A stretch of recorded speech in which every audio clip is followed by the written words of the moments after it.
नमस्ते स्टूडेंट्स। आज हम अपने फिजिक्स कोर्स को आगे बढ़ाते हुए 12th क्लास के फिजिक्स कोड को राजस्थान बोर्ड का जो पूरा सिलेबस है उसको जो स्टेप बाय स्टेप अपन पूरा सॉल्व कर रहे हैं, उसमें अपन फर्स्ट चैप्टर शुरू कर चुके हैं। और फर्स्ट चैप्टर इलेक्ट्रिक फील्ड की हमने शुरुआत करी थी। आवेश के बारे में, आवेश क्या होता है इसको समझ करके, आवेश एक कैसी भौतिक राशि है, क्या उसका फिज़िकल सिग्निफिकेंस है आवेश का, इसके बारे में हम डिस्कस कर चुके हैं। आवेश के मात्रक के बारे में हम जान चुके हैं कि आवेश का मात्रक कूलाम होता है। और आवेश के 4 गुणधर्म हमने पढ़ चुके हैं, जैसे आवेश की योज्यता, आवेश की निश्चरता, आवेश का क्वांटीकरण और आवेश की संरक्षण, आवेश का संरक्षण। उन्हीं गुणों पर आधारित एक हमारे पास न्यूमेरिकल है जो इस किताब का पहला न्यूमेरिकल है, उदाहरण 1.1। हमारी इस फिजिक्स की किताब का पहला जो आंकिक प्रश्न उदाहरण है वो है उदाहरण 1.1, जो है किसी धातु के गोले को 1 कूलाम आवेश से धनावेशित करने में उससे कितने इलेक्ट्रॉन निष्कासित करने होंगे। ये हमें पता है, इलेक्ट्रॉन ऋणावेशित होते हैं और प्रोटॉन धनावेशित होते हैं। और अगर किसी वस्तु को धनावेशित करना है तो हमें जाहिर सी बात है उसमें से कुछ इलेक्ट्रॉन हमको निकालने होंगे, क्योंकि हम ऋणावेशित इलेक्ट्रॉन जब निकाल लेंगे तो उसके ऊपर धनावेशित प्रोटॉनों की संख्या बढ़ करके रह जाएगी, जिस वजह से वो धनावेशित हो जाएगा। यानी इलेक्ट्रॉन निकालने से वो वस्तु धनावेशित हो जाएगी।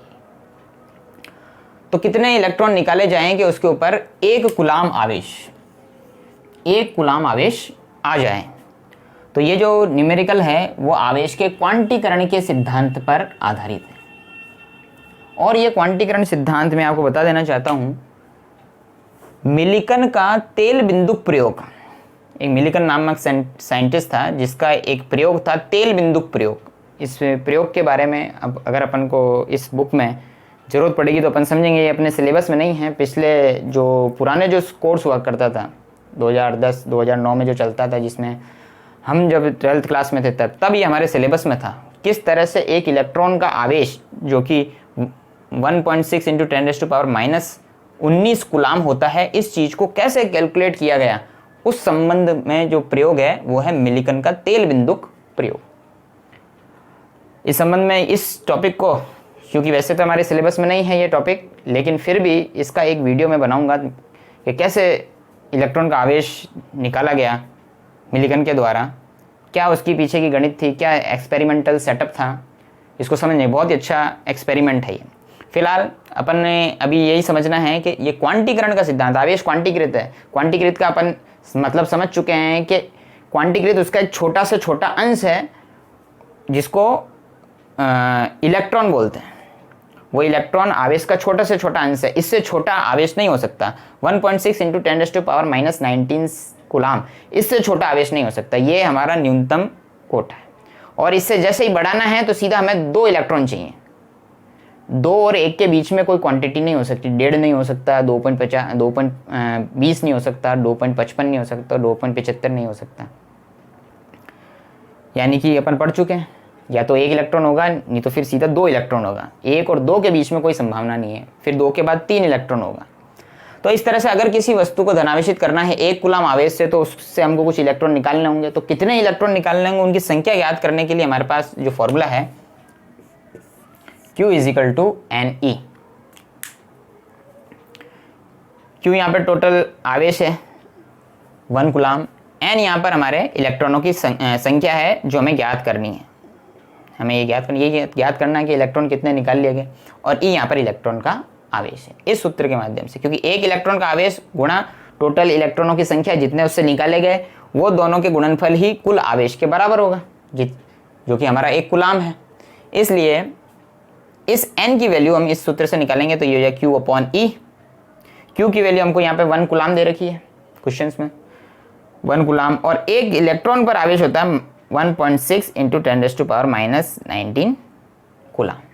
अब यहाँ ध्यान देने वाली बात है, यहाँ पे माइनस का चिन्ह नहीं लगाया मैंने। इलेक्ट्रॉन के प्लस या माइनस से यहाँ पे कोई कंसर्न नहीं है, उसकी सिर्फ संख्या निकाल रहे हैं, तो अपने यहाँ पे माइनस के चिन्ह को अवॉइड किया है।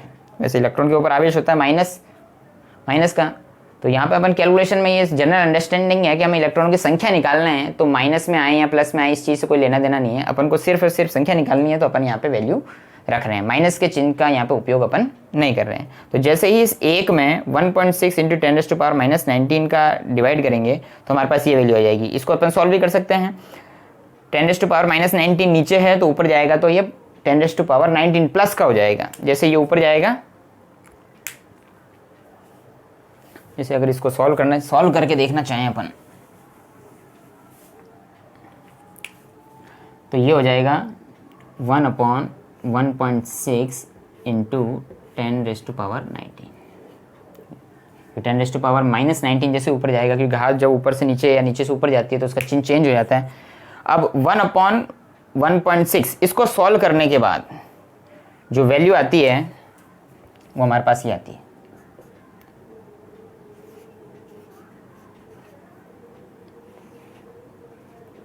इंटू 10⁻⁹।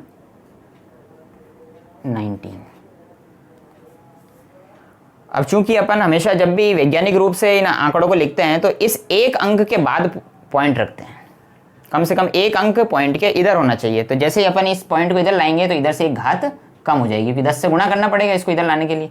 तो ये हो जाएगा 6.25 into 10⁻18 electron. This is our answer.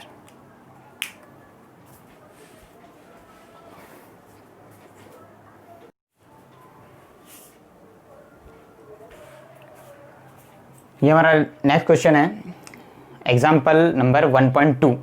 ये भी चार्ज की क्वांटम नेचर पर आधारित एक एग्जाम्पल है। इसमें भी अपन को क्वांटीकृत वाला जो नियम है उसी का इस्तेमाल करके इसको सॉल्व करेंगे। क्वेश्चन है, किसी वस्तु को इतना आवेशित किया जाता है कि उसके द्रव्यमान में 9.1 नैनोग्राम की वृद्धि हो जाती है। तो हमें ज्ञात करना है कितने इलेक्ट्रॉन वस्तु को दिए गए। दूसरा हमें ज्ञात करना है जितने इलेक्ट्रॉन दिए गए उन इलेक्ट्रॉनों के कारण उस पर कितना आवेश आ गया और आवेश की प्रकृति कैसी होगी। इस चीज़ में अपन को इस चीज़ का तो पहले से ही ज्ञात हो जाता है प्रकृति, क्योंकि हम इलेक्ट्रॉन दे रहे हैं, क्योंकि किसी वस्तु को इलेक्ट्रॉन दिए जा रहे हैं तो जाहिर सी बात है उसके आवेश की प्रकृति कैसी होगी, ऋणात्मक। ये चीज़ तो अपन ने पहले ही फाइंड आउट कर ली। अगर इलेक्ट्रॉन देते हैं तो ऋणात्मक, अगर उससे इलेक्ट्रॉन ले लेते हैं तो धनात्मक, वो वस्तु धनात्मक हो जाती है। और जाहिर सी बात है अगर किसी वस्तु को इलेक्ट्रॉन दिए जा रहे हैं तो उसके जो द्रव्यमान है उसके द्रव्यमान में वृद्धि होगी। अगर किसी वस्तु को इलेक्ट्रॉन दिए गए तो उसका द्रव्यमान बढ़ जाएगा, इससे इलेक्ट्रॉन निकाल लिए गए हैं तो उसका द्रव्यमान घट जाएगा। तो जो इलेक्ट्रॉन दिए गए हैं उसके कारण उसमें द्रव्यमान में जो वृद्धि हुई है वो 9.1 नैनोग्राम की है। इसको अपन डेल्टा एम से यहाँ पर रिप्रेजेंट कर रहे हैं। डेल्टा एम कितना है, 9.1 नैनोग्राम। तो हमें उन इलेक्ट्रॉनों की संख्या ज्ञात करनी है जितने इलेक्ट्रॉन दिए गए। तो जाहिर सी बात है अगर हमने कुल द्रव्यमान में जो द्रव्यमान में वृद्धि हुई है उसमें एक इलेक्ट्रॉन के द्रव्यमान का भाग दे दें तो हमें इलेक्ट्रॉन की संख्या पता चल जाएगी। हमारे पास कुल द्रव्यमान है, ये सूत्र मैंने लिख रखा है यहाँ पे इलेक्ट्रॉन की संख्या। इलेक्ट्रॉन का द्रव्यमान के बारे में अगर अपन को जानकारी नहीं है तो मैं बता देता हूँ। इलेक्ट्रॉन का द्रव्यमान होता है 9.1 इंटू 10⁻31 किलोग्राम, 9.1 इंटू 10⁻31 किलोग्राम। ये स्टैंडर्ड वैल्यू है इलेक्ट्रॉन के द्रव्यमान की, इसको अपन ME से डिनोट करते हैं। ये इलेक्ट्रॉन का द्रव्यमान है और जितने भी इलेक्ट्रॉन दिए गए हैं उनके कारण जो द्रव्यमान में वृद्धि हुई है वो 9.1 है। ठीक है, तो इलेक्ट्रॉनों की संख्या निकल जाएगी, कुल द्रव्यमान में भाग दे दिया जाएगा एक इलेक्ट्रॉन के द्रव्यमान का, तो हमारे पास द्रव्यमान की संख्या इलेक्ट्रॉनों की संख्या आ जाएगी। कुल हमारे पास द्रव्यमान है 9.1 नैनोग्राम। नैनोग्राम को हमने, क्योंकि नैनो का मतलब होता है 10⁻⁹, तो इसको 10⁻⁹ में चेंज कर लिया। अब चूंकि ऊपर ग्राम है और नीचे किलोग्राम है तो इस ग्राम को भी किलोग्राम में चेंज करेंगे अपन, और ग्राम को किलोग्राम में चेंज करने के लिए 1000 का भाग देते हैं। तो जैसे ही इधर 1000 का भाग देंगे, इसमें 1000 का भाग देंगे तो ये हो जाएगा 10⁻12। भाग देने से ये माइनस की घात बढ़ जाएगी। और फिर नीचे जो हमारे पास है हम इसमें से 9.1 और 9.1 कैंसिल आउट हो जाएगा, और ये घात माइनस की है, ये भी घात माइनस की है, तो जब ये एक दूसरे को कैंसिल आउट करेंगे तो नीचे घात बचेगी 10⁻−19, वो जो ऊपर जाकर के हो जाएगी 10⁻+19। यानी 10 की घात 19 इलेक्ट्रॉन हम उस वस्तु को दे रहे हैं, जिसके कारण उसका द्रव्यमान 9.1 नैनोग्राम बढ़ जाता है। ये हुआ हमारे एक पोर्शन सॉल्व। दूसरा पोर्शन ये पूछता है उस आवेश का मान भी ज्ञात करो और उसकी प्रकृति भी ज्ञात करो। प्रकृति तो जाहिर सी बात है ऋणात्मक होगी, इलेक्ट्रॉन दिए गए हैं, लेकिन उस आवेश का मान कितना होगा। अगर हमारे पास 10 की घात 19 इलेक्ट्रॉन दिए गए हैं और हमें एक इलेक्ट्रॉन का आवेश पता है, जो कि हम जानते हैं एक इलेक्ट्रॉन पर आवेश होता है 1.6 इंटू 10⁻⁻19 कूलाम। इतना आवेश एक इलेक्ट्रॉन पर होता है। हालांकि ये नेगेटिव होता है, नेगेटिव लिख सकते हैं। तो -1.6 इंटू, ये पॉइंट नजर नहीं आ रहा होगा आपको, 1.6 इंटू 10⁻⁻19 कूलाम से, इससे अगर उस टोटल इलेक्ट्रॉनों की संख्या का मल्टीप्लाई कर दिया जाए तो हमारे पास कुल आवेश प्राप्त हो जाएगा। तो कुल आवेश हो जाएगा इसी फॉर्मूले से, कुल आवेश Q = Ne। यहाँ पे n इलेक्ट्रॉनों की संख्या है, यहाँ E इलेक्ट्रॉन का आवेश है। n इलेक्ट्रॉनों की संख्या कितनी है, 10 की घात 19 जो भी हमने कैलकुलेट करी है। एक इलेक्ट्रॉन का आवेश कितना है 1.6 इंटू 10⁻⁻19, या माइनस भी ले सकते हैं, तो माइनस लेंगे तो सीधा यहाँ माइनस, इसकी प्रकृति भी हमारे को साथ की साथ आ जाएगी। ठीक है, ले सकते हैं, कोई दिक्कत नहीं है। तो 10 की घात -19 ये प्लस का है, ये माइनस का है तो कैंसिल हो गया, तो हमारे पास बचा 1.6। तो ये 1.6 जो कि होगा माइनस का, यहाँ पे माइनस लिखना चाहे तो लिख सकते हैं, कोई दिक्कत नहीं है। फिर अपन को ब्रैकेट में लिखना पड़ेगा। तो हमें पता चल गया कि जो हमारे पास जो आवेश की मात्रा होगी वो होगी 1.6 कूलाम।